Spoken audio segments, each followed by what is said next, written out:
I wanted to welcome everyone to the second case studies session.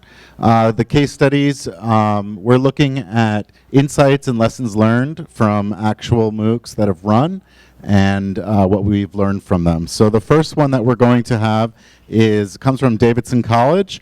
We have Kristen Eshleman, Dr. Erland Stevens, and Dr. Ann Fox. And here you go. Hello. Okay, so we're going to talk to you a little bit about some hybrid MOOCs that we did at Davidson College. We're calling this Live and Learn because we're really focused primarily on the residential component of our MOOC experiment. So why DavidsonX? It's pretty much the same reason everyone else went into the MOOC game, but the main point, can't hear me? The main point I want to make in all of that is that we are really interested in how this might impact residential students at Davidson College. So we started with research in the on-campus hybrid mode first. And why we decided to do a case study is because we're talking about 50 students. So we didn't have a huge number of students we were researching here, a small sample size. We have students who are really practiced in the art of reflection, so we knew we'd get really good qualitative data, so we decided to go with that approach. And this is the main research question we were asking, and it's very broad on purpose. The reason we did this is we didn't know what we might learn from this. So this is the main question. How, if at all, is the MOOC experiment impacting residential teaching and learning? And we partnered with George Valencianos and Amy Collier to help us design this qualitative study. We were new to this. We had 5 questions that we wanted to cover as the secondary research questions, and these are the 3 that we want to cover today. So the first 2 that you see up here are really pedagogical questions, and our faculty who are with me are going to talk about their experiences there. The third one is focused more on the student experience, and I'm going to talk about that really in the context of the larger implications for residential education. So with that, I'll talk about a little bit about the method. We did not have any selection bias in this. The students did not know they were going to be participating in a hybrid MOOC. So as far as they knew, this was a straight-up residential course. The study consisted of classroom observations, focus groups, a pre- and post survey, and interviews. And these were primarily focused, again, on the student experience. And so with that, I'm going to turn it over to Ann, who will tell you about why she decided to do this. Thanks. So my name is Ann Fox, and I'm an English professor at Davidson College, so I feel like a bit of an imposter here today, which is great. I teach a class called Representations of HIV/AIDS with a microbiology professor named Dave Wessner. And that class came about in 2012, came out of a visit that Dave did with his genetics class to an art exhibition that I had co-curated on disability, women, and sculpture.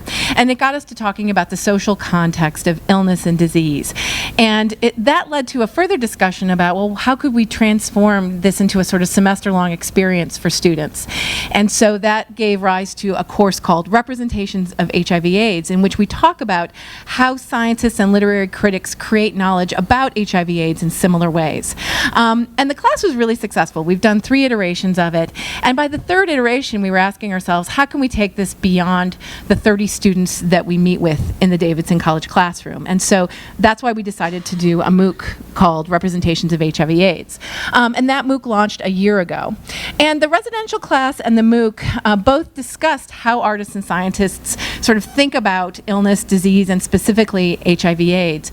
But the MOOC itself was 7 weeks long and focused on a narrow range of topics, including how do artists and scientists create knowledge and ask the questions they do, what is the language around HIV/AIDS, how do we think about imagery both in science and art around HIV/AIDS, what about the personal experience of both the scientist and the person living with HIV/AIDS, and finally, why put the arts and sciences in conversation?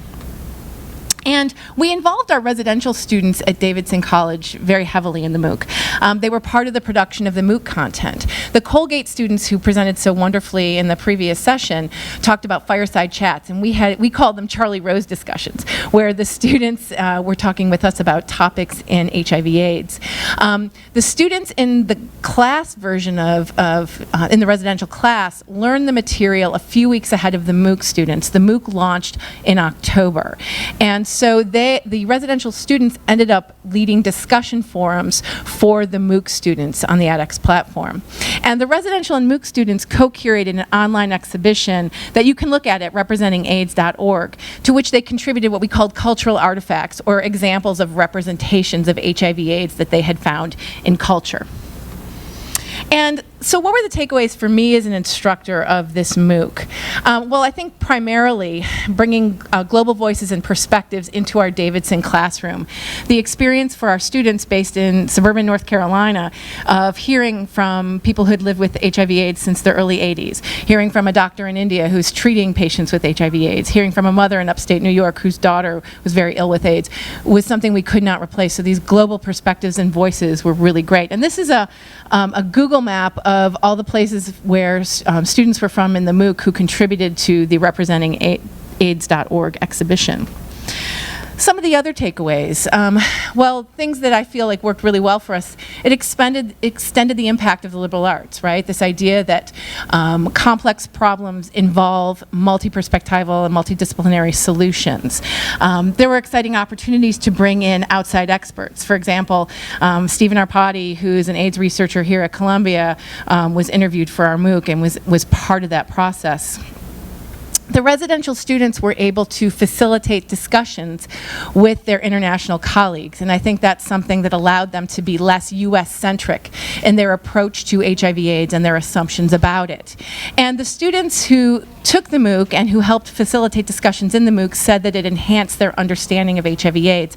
I think one of the things I've seen today that I've really loved is this idea of compassion. How can MOOCs make us kinder and think about social justice?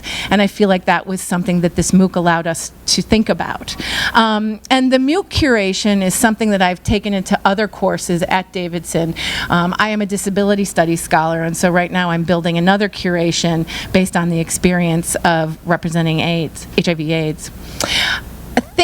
Things that surprised Dave and I, the personal and very opinionated nature of the community, and I mean opinionated in a really good way.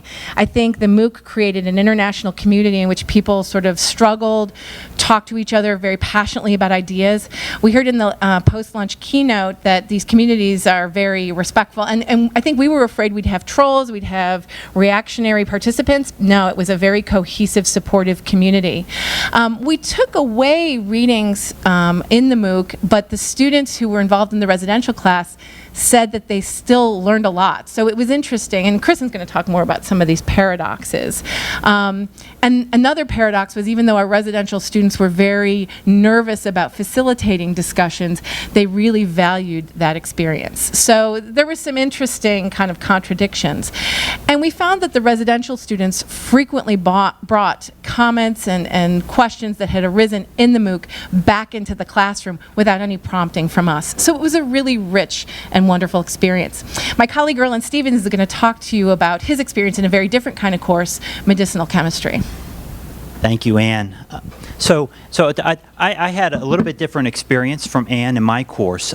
When I found out I was going to have the opportunity to teach a course, and it was a course in medicinal chemistry. In that semester, I was not teaching my residential course. So therefore, the MOOC was created really as a standalone course. We cut the material down to 7 weeks to get just the bare essentials behind medicinal chemistry, and I kicked and screamed when that decision was made, but in the end it really made for a much more solid course. Now, I think the course went great. It was well received, but then I had a problem, because in the next academic year I wanted to bring my MOOC into my course, but now my MOOC and my residential class did not match. So something had to give, and in the end I decided to kind of bail on my residential course the way I had originally designed it and completely change it so I could incorporate the MOOC. Whoops, I keep on going backwards. Come back. Okay, here we go. So here's my redesigned residential classes, Chemistry 374. So the first 7 weeks, we really did a blended and flipped model. I think it's a pretty familiar method in which people bring in MOOC content. The students didn't use the MOOC by itself, but they had a small private online course on the edX platform. Now for the next 7 weeks, my course reverted to a traditional class. The content I had ejected and had to strip out of the MOOC became the lecture content for the second half of the course. Now also one thing we did was concurrent with the second half of the course, we restarted the MOOC online. So now my students have completed the MOOC content, and presumably on some level they're experts, and then the idea was that they would be discussion facilitators to the newly introduced online students. So that was the idea. And you know, sometimes things work the way you expect, sometimes they don't. So for the good, I feel like the residential students had much a higher sense of student agency. You know, they could control lectures. They could watch them again if they wanted. They could watch them at double speed if they wanted. And I was talking too slowly, you know, so they had a lot more control over the lectures. They have more control over the classroom. So since we have flipped the classroom, the students were, we were trying to have discussions in the class about literature. We tried to bring in some social media. And so the students really, you know, sometimes those reverted to lectures, because I mostly lecture in my classrooms. That's a bad word, but that's, you know, they at least had control, and they knew I was welcome to having them derail my lectures if that's what they wanted to do. They certainly saw more real-world applications, because we were absolutely in the literature more than we were in the old classes. Not so good, I'd say the forum moderation did not work as well as I hoped. Now, some people have talked about in discussion boards, students simply want answers in the discussion board. And in my course, one thing I found that there weren't enough of those simple questions. I need help on question 5, someone rescue me, and then my students would swoop in and save the day and answer question number 5. That simply wasn't the case. I had cases of question number 5, that's an interesting answer, but what if we did this instead? And then all of a sudden my students were kind of tentative to try to intervene on that. And so then they kind of wigged out and was like, oh, I'm being graded on these interactions and there's nothing, you know, so all of a sudden different things kind of got in the way of the interaction that I was hoping to occur. So I could probably do a better job framing that for my students, but that didn't work out as well as I hoped. One thing that did work was a final project in the course. So I had 18 students in my residential class, and I broke them into groups of 3, so we had 6 groups. And each group was assigned a specific drug class. And their task was to create a 20-minute video presentation on this drug class. So these were, when I say presentation, these became PowerPoint presentations with voiceover. And they uploaded these presentations on YouTube, and I told them the best presentations we're going to put into the MOOC. And so that's going to be week 8 of this 7-week MOOC, and then the students will create content for the MOOC. And the students did a fantastic job. I think the extra motivation of possibly having their work not simply presented in class and kind of be a one-time deal, but that they'd have it presented in the MOOC. They would read the comments of students who had watched it in the MOOC. That was a really, that made it a more valuable experience. And so that was a huge success and certainly something I'll move ahead with in the future.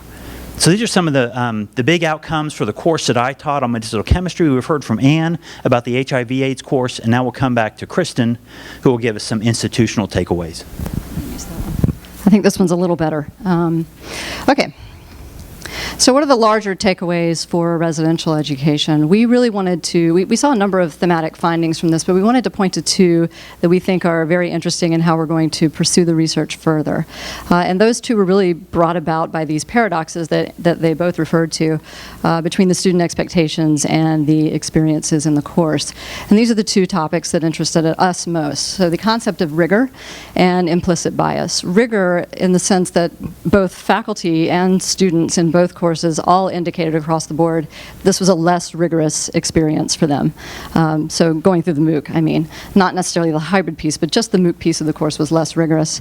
And the implicit bias in all that is we think this is probably because our students are paying a lot of money to attend a private liberal arts college that's really privileging the face-to-face interactions in the classroom. And what does this mean about elitism and power and how our students view education? So we think the implicit bias there is in the mode of delivery. And here's why. So in the Med Chem MOOC, students would point to that self-directed part of their learning. These are problem sets they do outside of class as the most transformational part of their experience. And they credited the MOOC with improving that part of their learning experience because it made it much more efficient, while at the same time, in almost the same breath, breadth, referring to the MOOC as being a lot less rigorous. So that was interesting to us. In the HIV/AIDS course, it really centered around the discussion forum. And in the first part of the class, students ahead of it in the pre-survey were indicating they expected to spend about 6 to 10 hours per week working on this class. They ended up spending about 3 to 5 in the first half of the class, and when the MOOC released, that went way up to 6 to 10 hours per week. And this was all centered around being TAs in the discussion forum. So you can see this first quote here really nails that whole, this is really a less rigorous experience. The online content, very brief, it's very watered down. And then you'll see these additional quotes here, and we have a lot more of these that say pretty much the same thing. That was the most transformational part of the course, was being in that discussion forum, driving that conversation, and talking with people beyond the classroom. So again, compared to other Davidson classes, this rigor was lacking. When we talked with both students and faculty afterwards and asked them about the outcomes from the course, they indicated the outcomes were pretty much the same as what they would expect in a regular face-to-face course. So this is interesting, another paradox for us to dig deeper into. And ultimately, what I wanted to point out with this is these really aren't questions about the MOOC necessarily, but questions about what we're doing residentially. And this is why we're so interested in this MOOC experiment. It has given us, same as the Colgate student said, it's given us a critical lens on what we assume to be the value in our residential courses. So these are the questions we would like to think about exploring next, and really we're just focusing on Davidson at this point. We're not looking at the MOOC. When is rigor really rigor, and when is it just time management? So, and when are you going to hit these points of diminishing returns? So at what point are you just really hammering them with a lot of content and a lot of reading, but it's really not impacting their learning? And how can we begin to understand when that happens?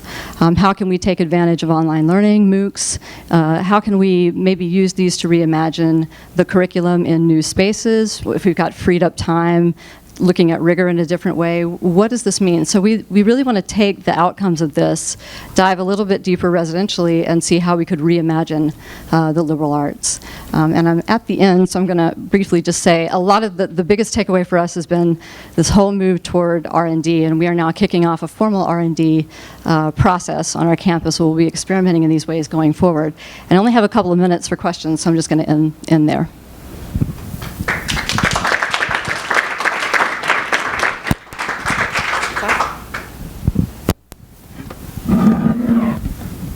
Are there any questions?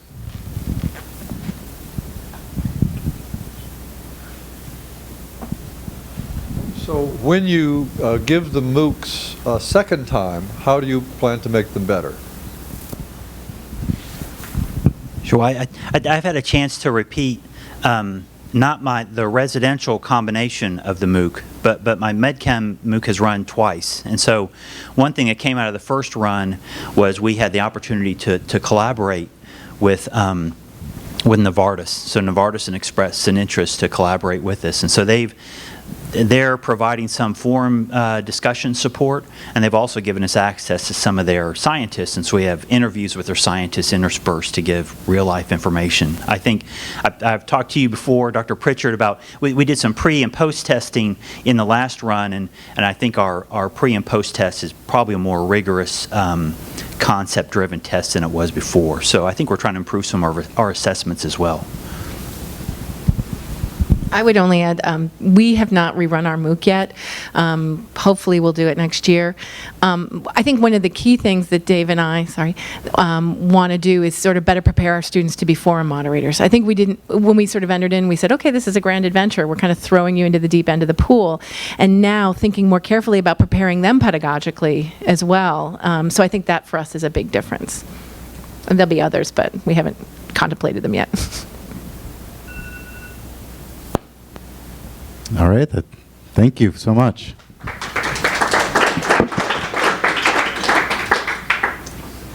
Greg? Okay. Hi, my name is Greg Bybee, and I'm the Director of Learning Solutions and Products at NovoEd. And what that means is I'm responsible for the end learner experience, so both the platform piece of it, as well as the actual instructional design and delivery of our courses. And what I wanted to do today was walk through about 6 different sort of mini studies that we've done across our over 200 MOOCs that we've run. But in conversations with folks before, I realized it might be helpful to start with a quick background on NovoEd, and specifically what's different that leads to the following studies that are all about teamwork and collaboration. So in short, much like Mike today started by thinking about like what can online do better, we sort of thought about online learning as what works best offline and how can we bring that online. And if you think back to the Columbia MOOC as well, the virtual studio, we think that the best offline experiences are those that involve peer-to-peer collaboration, constructivist, project-based learning, working together around a shared workspace and constructing their own learning. And so we're all focused on how do we bring that online. And so that's through our platform. So it has a lot of the similarities to FutureLearn. As you'll see at top, you've got the making learning visible to itself and to the instructor and the learner. But we also make the community visible to itself. And so you see who's active, what trends, what conversations are bubbling up. And then perhaps most importantly is we make it clear what user-generated content is being created. So trending submissions, trending work that then people can vote on and provide feedback. Lots of discussions and also identity and reputation built in the platform. So the online learning platform is our key product. And I don't call it a MOOC platform for a reason, because it's used for small private courses, corporate courses, on-campus education, as well as MOOCs. But we're also different in the fact that we have a very large instructional design team. It's actually larger than our engineering team that works with our partners, if they'd like it, to help them convert from offline to online, how to design peer-to-peer constructive pedagogy in an online format. So we power a lot of the world's best leadership development programs. That's where our sort of secret sauce really shines, is around the softer skills, communication, storytelling, creativity, design thinking. And these are a couple of our courses. So everything from music to negotiation to storytelling, design thinking, innovation. We really try to bring online what never could be done before. And kind of the key social elements that you'll see throughout the studies. So of course discussions, that's where most social starts. But you've got to be discussing around something. And so that is around projects, around a shared initiative that the entire community is working on. And then they share their work with the rest of the community, so that the feedback comes from the peers, not necessarily from the instructors. Although it can also come from instructors, from mentors, from coaches, from community TAs, catalysts. But what we find is people care most about the peer-to-peer feedback. And then finally, engendering this idea of felt accountability, which we'll talk more about, a social obligation that comes from visibility among your peers. So first, let's start with why teams. So this is a good one to start with, because Chuck Easley is really one of the inspirations behind the platform. We were founded back in 2012 out of Stanford when Chuck Easley wanted to teach his entrepreneurship class online. And he looked at the platforms and said, I don't know what quiz question can test, are you an entrepreneur? And so Amin Saberi and Fernaz worked with him and said, well, how do you teach it offline? He said, well, we pull people into groups, we work together on projects, and then we share those projects and iterate on those. And so that's what the platform was built up on. And so he's run his class about a dozen times now on NovoEd and decided to start doing some experiments with it. So in this particular study, he sort of ABC tested a class and divided the cohort of about 26,000 students into 3 groups. Those that worked individually, but also had the social features, so still had discussions, but worked independently on the project. A group that worked with a team on the project, and then a group that worked in a team on the project, but also added in peer-to-peer feedback and mentorship. They're not quite even, because a number of the independent students had dropped out. So it's about 1,300, 1,400 in the team cohort and in the team with feedback cohort, and then the remainder were in the independent. And what you see is of the 23,000 some that were independent working alone, about 2% completed. And this is very similar to sort of a standard MOOC completion rate. And this is based, the denominator is all enrolled students. So this is actually pretty standard. But among those who were in teams, 21% passed the course. And then among those who had teams plus the peer-to-peer feedback, had the entire suite of peer-to-peer tools, 44% finished. And that's of enrolled learners. And finished actually means, I think for this class it was like 5 of 6 assignments, but most importantly they had to do the final project, which is actually quite substantial. So here's the same data sort of framed a little more easily. So you see about 16 times higher completion by adding on the teamwork component. And that's seen across variables. So he looked at number of sign-ins, number of messages, activity in the platform, and very consistently across, you see here in this case, it's 5 times more sign-ins for the people who are in teams. Yep? Wait, was it random assignment? Group or did people choose? This one he randomly assigned. I should say I'm not the PI on any of these, so I don't know all the details. So then that got us to ask, well, so why? Why are the teams doing so much better than those who are working independently? And we worked with Bob Sutton and Huggy Rao from Stanford. They were doing this research independently, and we collaborated to try to figure out what's driving this. And they have this concept of felt accountability, which they've published a book on now. And their idea is that there's a social obligation among people within the team to perform their best. And so what we think happens is, just like in the in-person experience, when you get in a small group to work, some people are probably thinking, oh, I can use this time to check my email, or good, we're kind of grouped off now, I can do my own thing. But all you need is one person in that small group to sort of say, hey guys, so what do you think? And then everyone around the table is like, oh crap, we're gonna have to do this. We're gonna actually have to whiteboard and work together.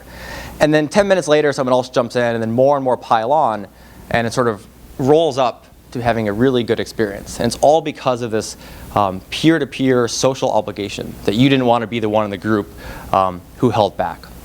And there's also a lot of sort of autonomy and relatedness, connectedness, really focus on the intrinsic motivation. Because teams are self-formed, we can do them algorithmically, of course, but we prefer to have people form their own teams. And so what we see is that because someone has to create the team and has to invite other people to join, and vice versa, someone who wants to join has to ask to join the team, there's this obligation that is set up from the very beginning, and that really drives high completion. And so they actually talk about NovoEd in their book as an example of how you can drive this felt accountability in an online environment. So then we started asking questions like, okay, well, what do these teams look like? And that's most of the rest of the studies are, what makes for a good team? So the first one's not a study so much, sort of a retroactive, looking back at the data among 8 different MOOCs we picked out that we thought had the cleanest data to work with, including actually Huggy's MOOC on scaling up, a couple Stanford ones, an IDEO Acumen MOOC, 2 from Princeton and 1 from Maastricht. And Andrew on my team did this analysis. And if we look at what teams people prefer to form, we see the most work independently, so we still have that happen. The vast majority do still work independently. But of those who decide to work in teams, the average team size is about 4 people. And we see this across, this is the average of those 8 classes. And I'd say this has been pretty true across all of our classes, including the private ones. 4 to maybe 6 is sort of the sweet spot. But then the obvious question is, well, what leads to better results?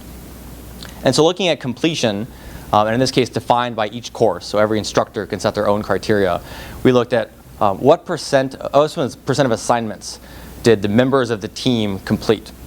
And so you sort of see this curve that the optimal team size is actually right around 7 people. And I think this makes sense. You have more people, you're more likely to get that catalyst, the one who's going to get started with it, the people who are going to pull you along. You have more accountability, more people watching you. But at some point, when you get too many, you have sort of a diffusion of responsibility, or you become too anonymous once it becomes too large. And so we do see it start to taper off at the end as well. So we wanted to understand this even better. And so we brought in Milad, who's a PhD student at University of Toronto.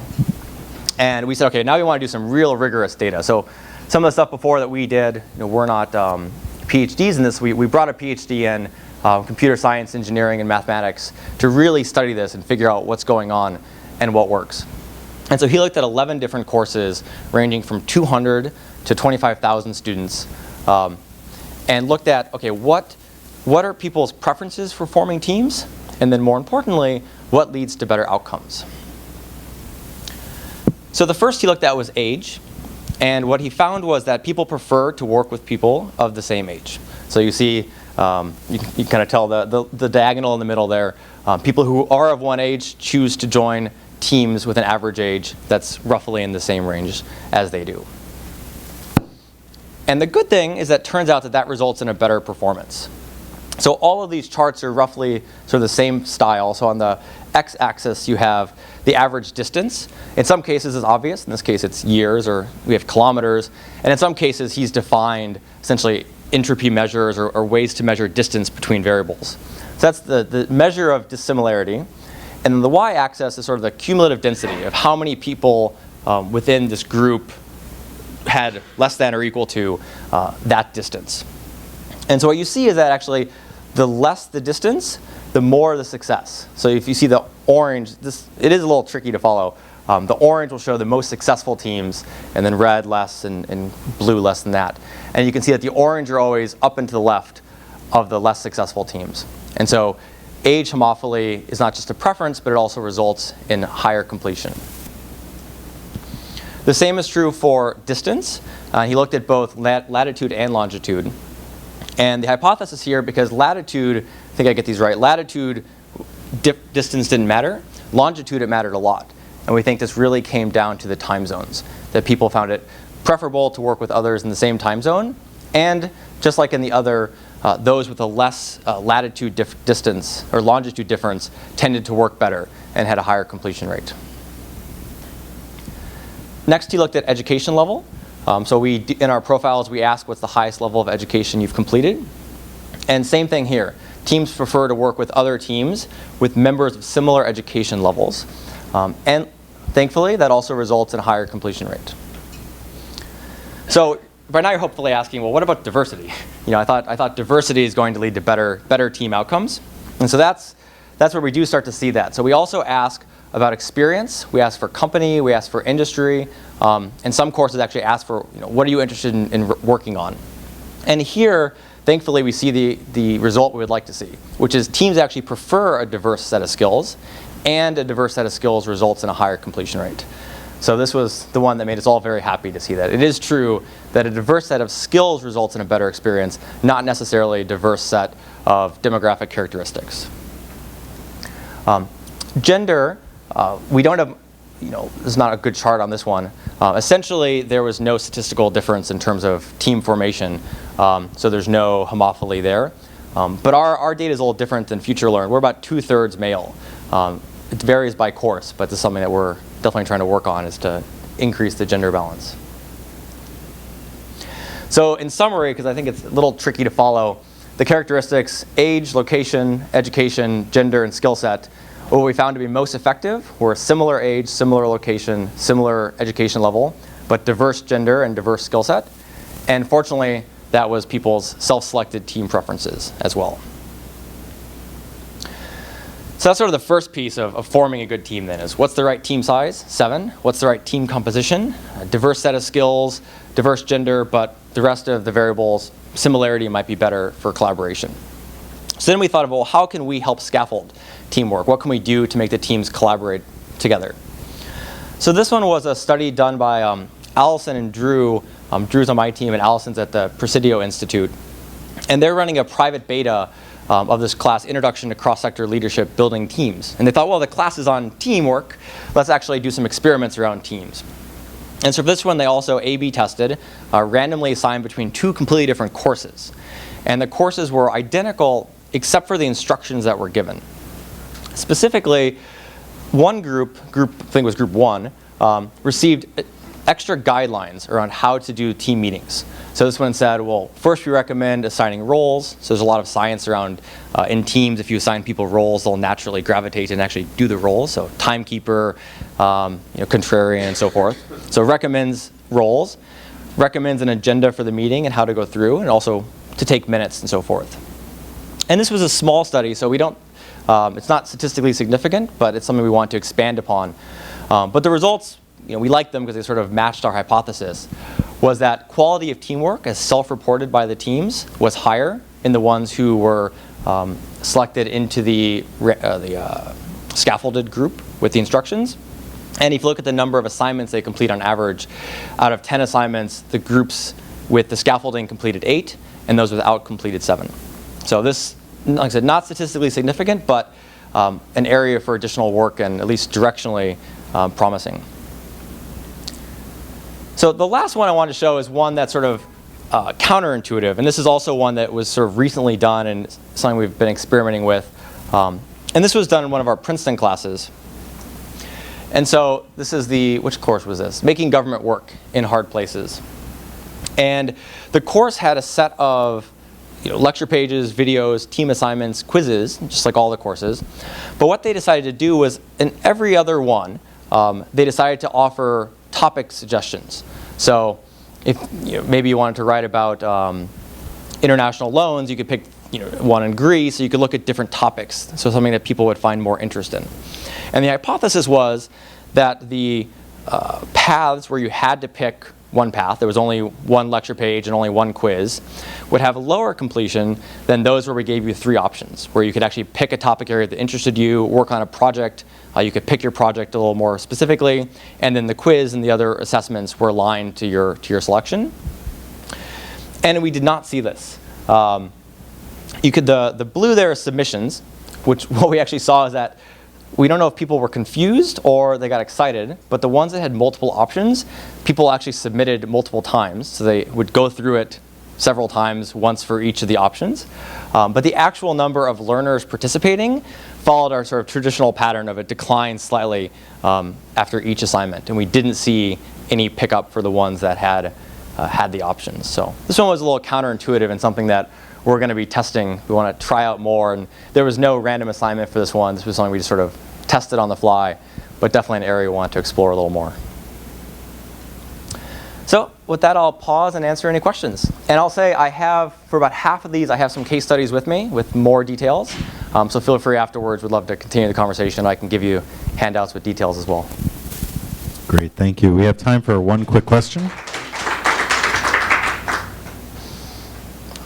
Maybe this isn't fair because I know NovoEd, but I know that you can also fire team members. Mm-hmm. If you're a team lead, you can have your team vote. Have you done any studies on what does that do? If you are someone that's been fired from a team, do you stay in the course? Does it make you more productive because you don't want to be fired from a future team? I'm very curious because we want to do that in the Sherlock MOOC, but we're a little hesitant to pull the trigger on it. Yeah, good question. Not that I'm aware of. That is definitely one of the trickiest areas to manage is when there's discord among a team.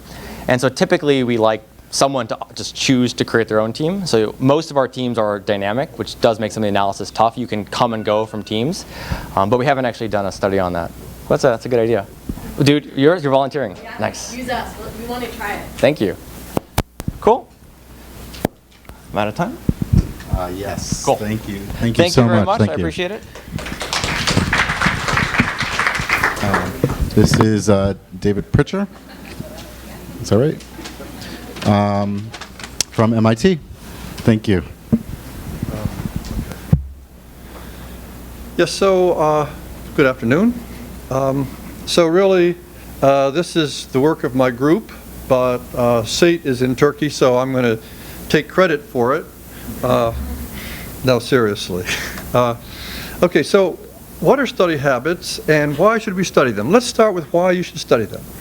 Okay, so what is it that causes or is responsible for or is correlated with performance besides the ability of the students? Okay, it turns out, this is an interesting question, and it turns out that there are a number of studies that show that probably after GPA, study habits are the best predictor, and it depends on which study habits we're talking about, of student performance. Sorry, I want to get my stopwatch going, so I'll stop myself. Okay. And another thing is, it's very hard to change somebody's IQ. So if you find that better IQ students learn better, well, so what? I mean, but if you find that students with poor study habits do badly, then maybe you can help them change the study habits, and maybe that will help them do better. Okay, so what are study habits? Well, actually, they're defined operationally by a series of standard surveys, which I've listed here.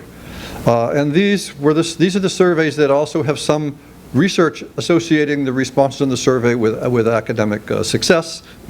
And on these surveys, there are 246 questions in total, which we didn't want to ask that many, surprisingly enough. And so we boiled our things down to 4 categories with a total of 17 questions. And then some of those questions are not written appropriately for online environment, so we changed the wording a little bit. Okay, so what are these 4 categories? The first one is concentration. And you notice one of these questions is black and the other one is red. If you answer the black one if you answer the black one positively, that is, I studied in a place with few distractions, that adds to your correlation, to your concentration score. If you answer the red one positively, yes, I have the radio on, then that subtracts from. So it's a balanced survey. You don't know when you look at a question which way you're supposed to answer it if you're trying to game the system. And so the categories include concentration and time management. I organize my work or I procrastinate, basically. That's me. And then study methods. I break large projects into smaller ones, or, well, it's important to memorize, so I memorize stuff even if I don't understand it. That's a red one. Okay, and then I think the big one, which is maybe hardest of all to measure, and that is motivation. I try to do well in things, or I enjoy the challenge, and so on.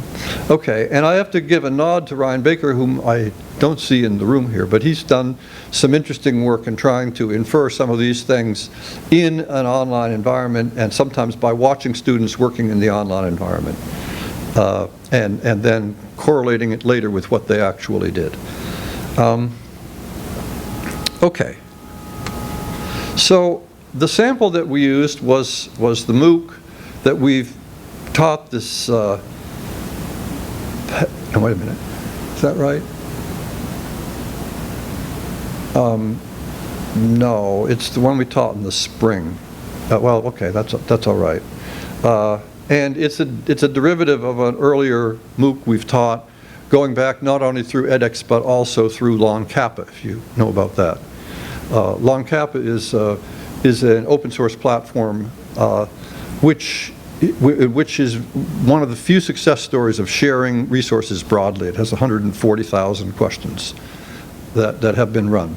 Okay, and so you have to measure the ability of the students, and we did that first by restricting. So the size of the course was 9,000, 191 certificates, and a good response from them, and a significant response from people who were non-earners of certificates. But all those that we included in the data set that we analyzed had attempted more than 30% of the 1,600 items in our course. It's got a lot of work in our course. And we've analyzed the ability using both item response theory and classical test theory. Okay. Now, so I'm an experimental physicist, and I never believe the apparatus. I never believe the meter unless it's got some checks that I can do. So how can we check this? Well, the first thing is that we just notice that good students generally possess more than one of these characteristics. So not surprisingly, there are quite a few positive or significant or very significant correlations among these variables. And second thing is that in general, older people get better habits. And in fact, we see a good correlation with age. So this is a little bit reassuring that by cutting down to only 4 questions in a category, we nevertheless are still getting some consistent result.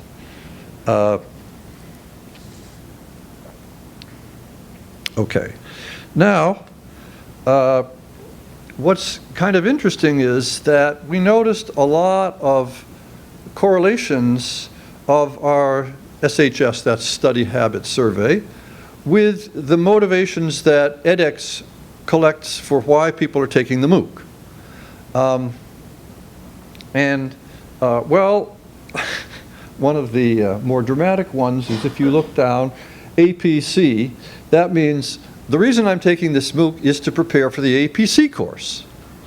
And it turns out those have some very, very strongly negative correlations with skill at the study habits.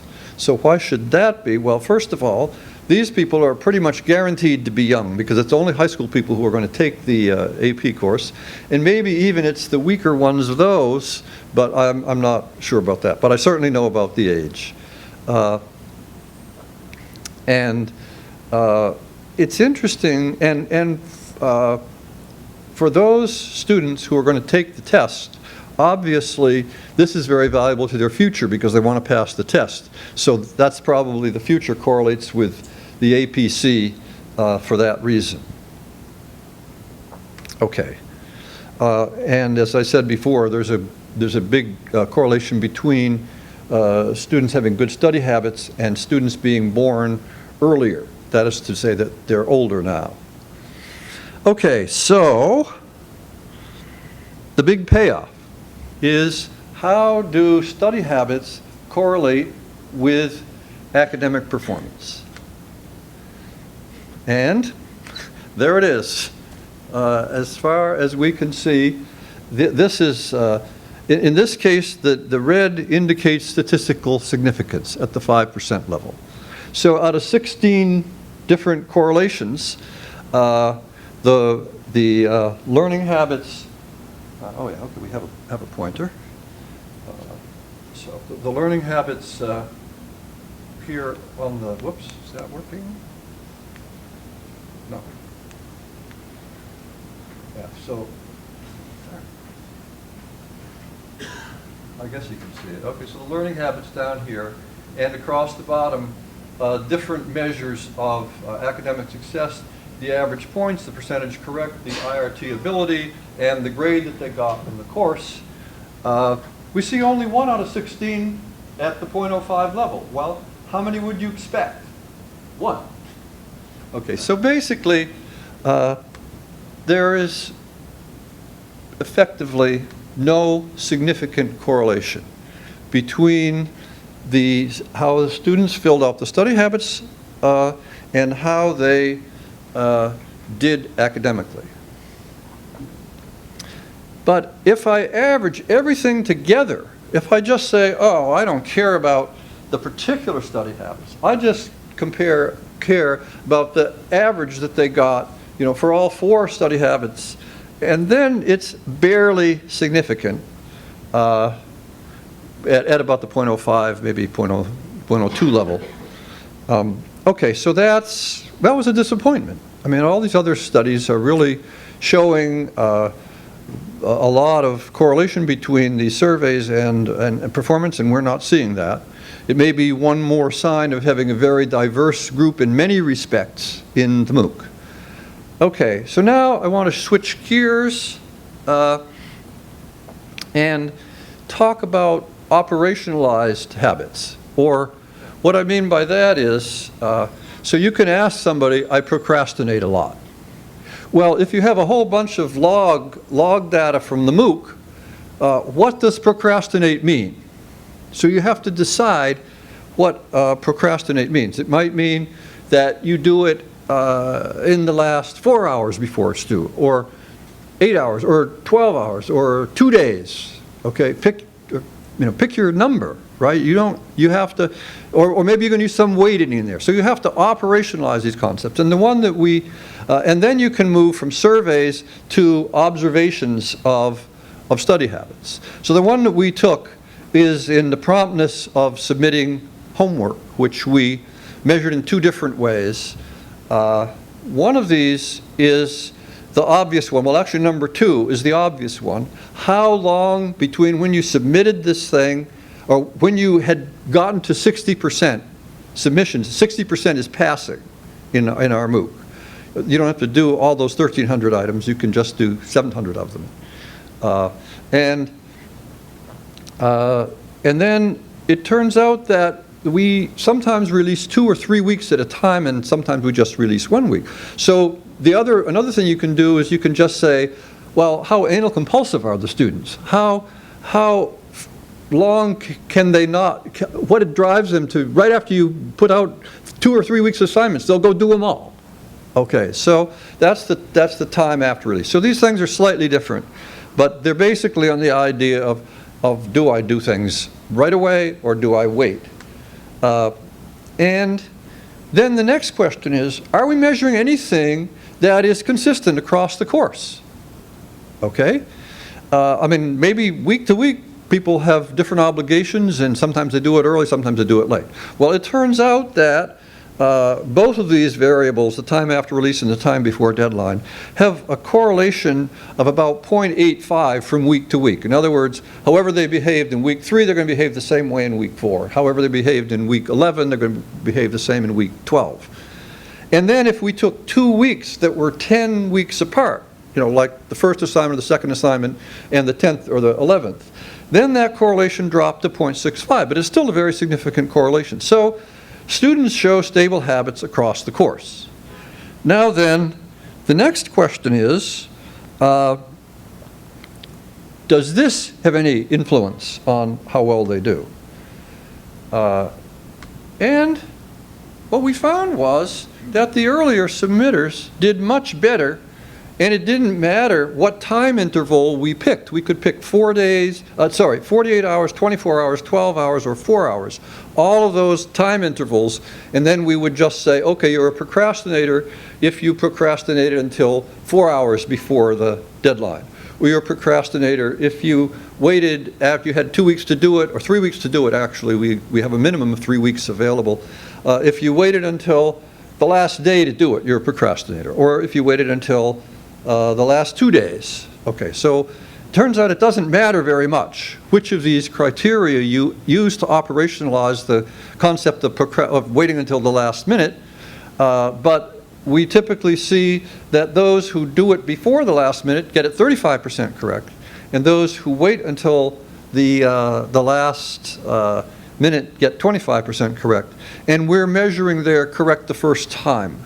There's also, in the MOOC, a record show that they make multiple submissions, and there are more sophisticated ways of judging ability, IRT ability, based on multiple attempts, but we didn't use that more sophisticated approach here. And this is a very substantial result. It has a p-value about 0.003, but it's also quite different sets, depending on which hour limit we take. So that's the first thing. And now you say, well, now, think about this. You have operationalized the concept of promptness or procrastination, and you have survey results that show the same thing, but the survey results don't seem to correlate with the academic performance, and the observations, the operationalizations of these concepts do correlate. And okay, now I have to confess that this is a work in progress, and I can't answer that question. Partly one of our collaborators who was supposed to pick up the ball when Sait left for Turkey, to go back to Turkey, has had some serious health issues and hasn't been able to work on that. So we don't know. I should say one other thing. Our students are conscientious.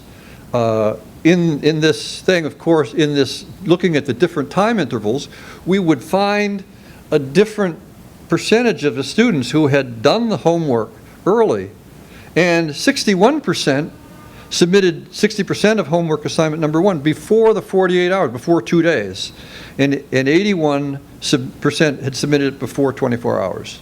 And those numbers went down a little bit with later assignments, as you might expect, but not all that much. So I just want to have a summary here of what we've found so far. We've surveyed these motivation, concentration, time, and study habits. And the surveys are consistent, and the primary result is that older students do much better, and I put older experienced students because it also was very significant if students had taken several previous online courses. Not passed, just taken. That also correlated with their having better study habits on the survey. And the study habit survey results do not correlate with the scores, but when we observed promptness by operationalized it and observed it, we saw a strong correlation with performance, although we didn't get any with the, so this is our current big question, and maybe, I guess I have about, well, I think I'm right on time, right? Yeah, I have one more slide. So this is, as I said, a work in progress. We have a number of questions that in the survey: complete tasks on time, organize the work, work regularly, break work into blocks under 2 hours, or I procrastinate basically, and then some on the tutorial sessions. I prefer just to lay back, or I actually participate, and we'll see if there's a correlation between how students answer these questions and what they actually do. Finally, next we should look at how these habits go with learning and not just ability or score. That is to say, with learning, we have enough resolution using item response theory that, and because we have so many items, that every week we get a fairly less than a standard deviation measurement of the student's skill. We can fit week-to-week learning and see that, well, week-to-week change in skill, which is learning. And finally, I just read a paper by Dunlupinar about a thing called learning techniques. A learning technique is something like I use yellow to highlight the reading, which turns out not to be very effective at all, or I try to make up and take test questions, which is effective. Okay, thank you. All right, we've got to call that the end. Thank you so much. That was fantastic. I can definitely relate to the topic. All right, we have our last presenter, Michael Cennamo from Columbia. Do you have? I'm sorry, I'm sorry, we don't, because we have another presentation.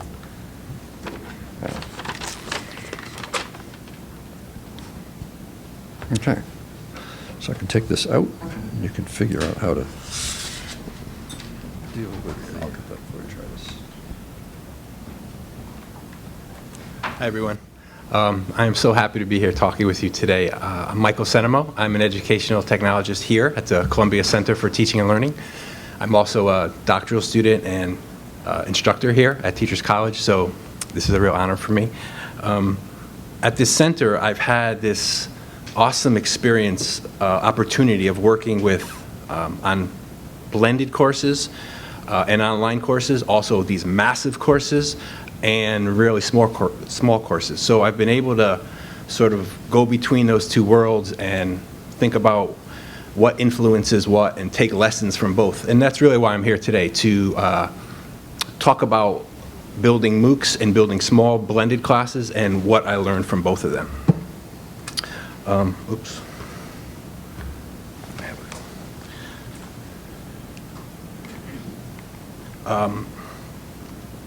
So I've worked on several MOOCs here at Columbia in the Coursera system.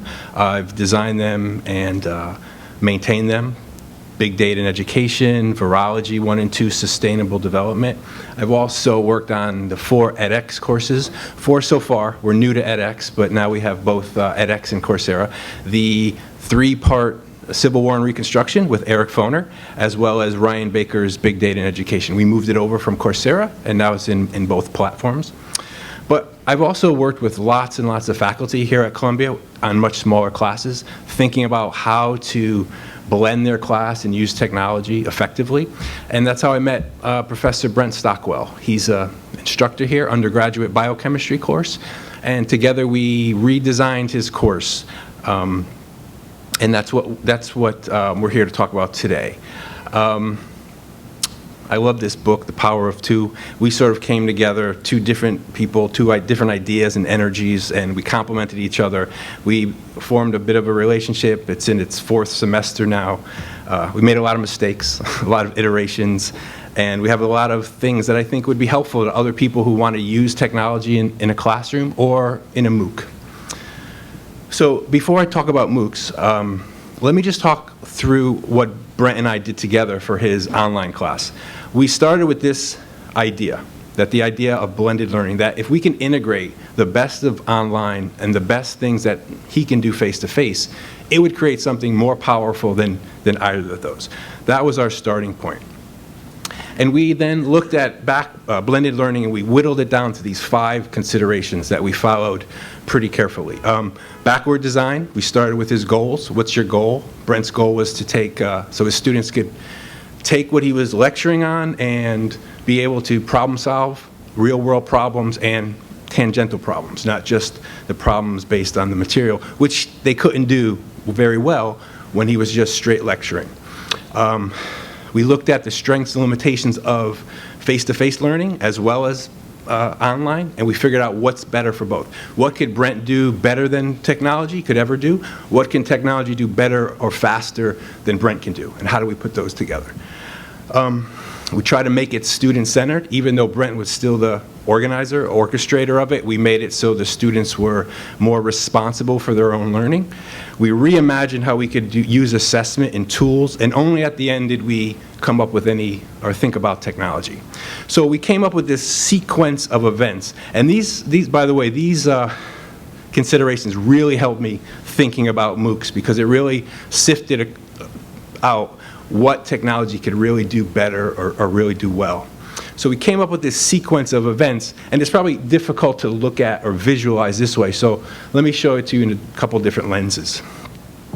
There were things we did online, there were things we did face-to-face every week, but also there were things that we did prior to class, like showing one of these videos that Brent made himself, and a quiz that Brent constructed himself. The day of, we had a deeper presentation, and he also used polling, and he had problem-based learning and group learning happening in the class, time that he never had before because of the videos that he created. And the day after, uploaded solutions, gave feedback, allowed students a space to do more problem-based learning. So we did this iteratively twice a week for 15 weeks. It was written about, we wrote it up in a couple of journals, and now Brent and his wife have conducted a survey testing whether the videos were, and the group learning was helpful for learning. So that's where we are. Now for the MOOCs. So what did I learn from MOOC video creation that I could bring to campus and help faculty like Brent? First, I'd like to just give a thank you to the video team here that I worked with, the CTL, because they really taught me a lot about what a video should look like and feel like. So Jose and Michael and Stephanie, thank you. But they really taught me through that phoner MOOC that, you know, there's a lot of power in angles and zooms. There's a lot of power in the ability to have multi-cameras, but also using captioning. I didn't realize how many people need those captions and download them and use them, so that was very important. I learned the importance of integrating multimedia. A lot of this multimedia was not in the course. I'm sorry, I forgot. This was Professor Foner's last year of teaching this course here after 30 years here, so we videotaped it and turned it into this MOOC, but his students didn't have access to a lot of this multimedia. Professor Foner and Jose curated all these materials and added them into the video. So here we have video lectures that actually are a bit better than what was in the course. I also saw the power of teaching in different ways, so teaching through interview or dialogue, teaching through discussions. So all of this, and I also started to feel that these synchronous chats got a little less daunting after we did a few. It was hard at first having these synchronous Google Hangouts, but we got used to it. So, and I also learned about the power of direction or sort of redirection with some people who built those MOOCs and how to focus people's attention. So I took all of that I've learned in the MOOCs and I sort of showed Brent how to use that and do those, and he did them very well. He got really used to it and he built these great videos for his class. And what I brought from the MOOC space was all the things that we've been talking about for the last day, right? They should be sequenced, okay? They should be chunked down to a certain time. You should annotate them. You should zoom in. You should use multimedia when you can. We sort of made all those and built them into the videos. And he got really good at it. And he embedded it into his LMS, easily to access, and then he gave a short quiz for just a little credit to make sure that his students were watching them. And he could tell that they were from his free YouTube account. So this all worked great. Those videos changed his class, and they looked great. But now the next step that we're thinking about is, are those videos really good learning tools? Do they really work? Are students learning biochemistry or anything else, physics, math, through these sort of lecture videos? If not, why not? So that's what really got me started on the next set of R&D. How do we make videos in a MOOC? What's the next step? So by thinking about how learning works, you see that researchers really put a large amount of emphasis on prior knowledge, right? So that really got me thinking about this whole other field of misconceptions and students having misconceptions. And maybe this is the problem that people have when they're watching these videos, right? So I don't have a lot of time to go through this study, but it's a great study. Let me run through it really quickly. This has to do with videos that can expose a student to a misconception and how much they learn. 4 videos, all on a physics topic. Video 1, called Exposition. Just a great video, like the ones that Brent made. Clear, concise, multimedia principles, not too long, a good video. Extended Exposition is that video with a little bit of more interesting information added in case interest is a key factor. Refutation is a video where, in the video, a student shows that they have a misconception about some rule or law, and it's refuted in the video. And then dialogue. So a student and teacher discuss that misconception in the video, resolve it, and that's a conversation that happens in the video. So it turns out that this is where most of the learning happens. And students usually, when they watch a video and they think they know something that they don't, they watch the video at a lower level of attention. They say, I know this, I know this, I know this. And if they don't, there's a problem there. They don't know what they don't know. And what happens is, with these videos, is you could get a cycle then of faulty foundational information, and then the new material doesn't really make sense. And what you're not getting, what's happening then is people are moving toward that I can't do this mode, when the purpose of the video was to sort of broaden out that middle area, that zone of proximal development, just a little bit, to get that student to learn a little more. So it got me really thinking that maybe the next step for these videos is to expose students to misconceptions, especially in the science courses. Now, one way to do that would be, and we're thinking about this is R&D, should we have at the beginning of a video a small dialogue with, this isn't Brent, this is an example, with Brent and a student having that misconception exposed. And that's what we're probably going to do in this semester to come, add this little bit of a skit at the beginning of a video. But Brent also has this other way of getting at misconceptions in his class, and he does that through polling. So now he's freed up time to do live polling, and he has this happening in his class every day. And he can see the misconceptions happening in his class, and this has led to great discussions.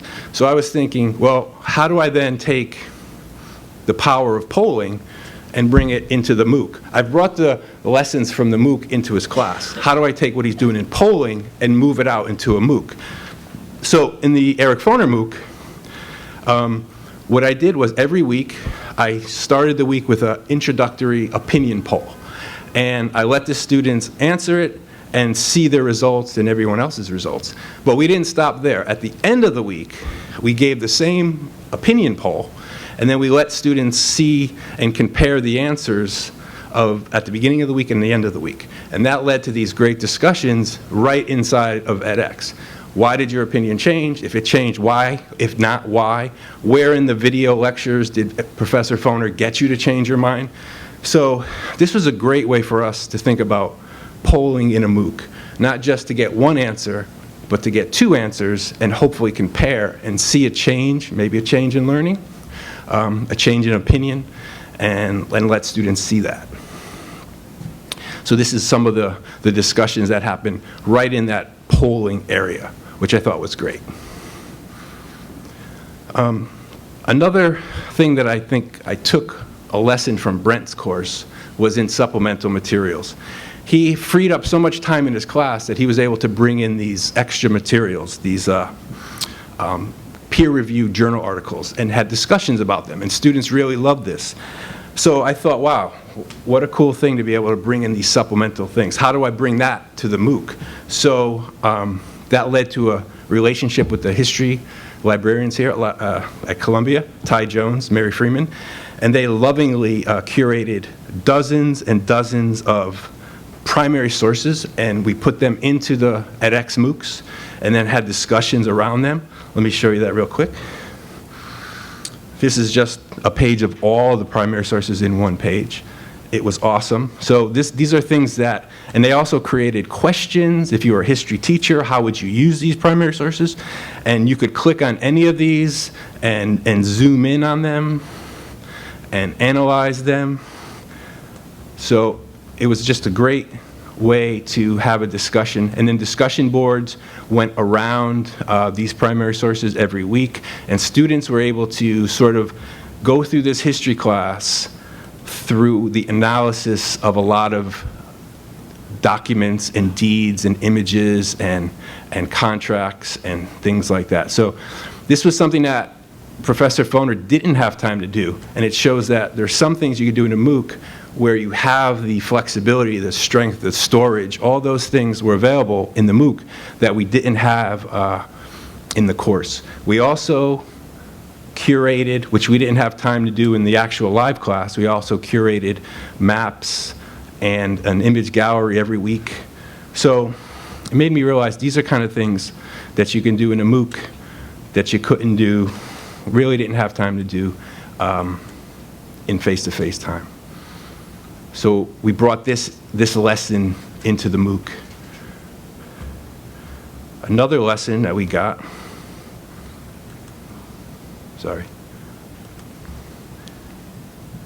had to do with assessment. And I know assessment is a very murky, hard thing to deal with and grapple with in MOOCs. Basically, we still, in Brent's class and in Professor Foner's class, we still use the basic multiple choice question. But we were thinking, and this is more R&D for us, is there a space between the multiple choice assessment and, say, the peer assessment? Nothing wrong with either. But is there something between them? Because to have automation, reliability, and the ability to really assess learning all in one is kind of hard. So what we're going to do in next fall, when we launch a teacher development MOOC here at Teachers College, we're going to try these situational judgment tests. Has anyone heard of these? Situational judgment? Okay. They're around in the corporate world, in the workplace, sometimes in medical, and it's these sort of scenarios that can be done written, text, audio, video, and then there's a nuanced, complicated set of responses. So I was thinking that this might be the middle ground. This might be the answer to an assessment that could get closer to actually assessing learning. You could have them in videos, you could make video scenarios, audio scenarios, text of a situation, a case, a dilemma, a problem, and then have those responses.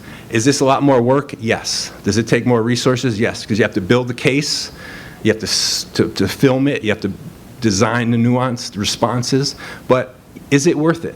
What do we need that could maybe be that middle assessment that's lacking in the MOOCs, you know? These are just ideas that I came up with where you could imagine watching a video of a certain scenario and then answering some questions about it. So we're going to try this in the next year in our Teachers College Teacher Development MOOC and see how it goes. And then lastly, problem-based learning. Brent had freed up enough time to have this problem-based learning going on in his class, and he was able to free up 20 to 25 minutes. I know that might not sound like a lot, but to Brent, that was a transforming amount of minutes. So he had these groups working, but he also used this tool called Piazza. Has anyone not heard of Piazza?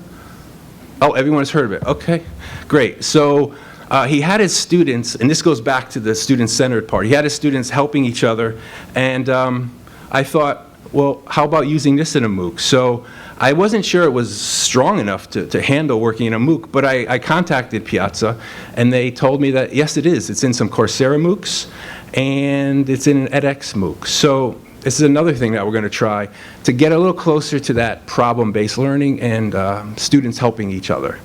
And we're going to do that in an upcoming MOOC, too. So I think that Brent and I, by working together, just scratched the surface on what we can do in a blended class, what we could bring over to the MOOC space, and what we could take from a MOOC and bring into his campus class. So if you had any other ideas about, or you see things from a different angle that we didn't look at, like why don't you try to do this in a MOOC, or why don't you take this and bring it into the class, we'd love to hear. And if you have any ideas and want to contact us, just let us know. Thank you. Thank you, Michael. So we have in about 5 or 10 minutes, and I assume it's in Everett Lounge because of the weather outside, which is over in the Zankel building. We have a reception and all that jazz, which will be followed by